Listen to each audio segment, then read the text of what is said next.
कई वीडियो में जारी कर चुके हैं। अगर किसी को विशेष लाभ लेना है तो कोशिश करे लाइन में लग के मिलेगा उसको। अगर वो जरा सा भी माइंड में घमंड या वीआईपी गिरी लेके आएगा तो दर्शन तो उसे मिल जाएंगे, हमसे भी मिल जाएगा, लाभ नहीं मिलेगा उसे। लाभ उसे तभी मिलता है जब वो यहाँ के सारे नियम फॉलो करता है, धाम के सारे नियम फॉलो करता है और बिल्कुल अबोध बन के आता है।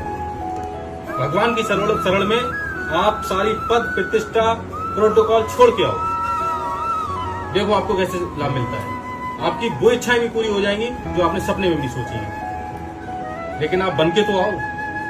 यहाँ बहुत से ऐसे अधिकारी, बहुत सारे ऐसे लोग आते हैं जो अपना परिचय भी नहीं देते हैं, वो नहीं बताते हैं कि हम क्या हैं, और चुपचाप बेचारे लाइन में आते हैं और बहुत कुछ लेके चले जाते हैं यहाँ से। तो किसी को नहीं बताते हम इतने बड़े अधिकारी हैं, हम इस पद पे हैं।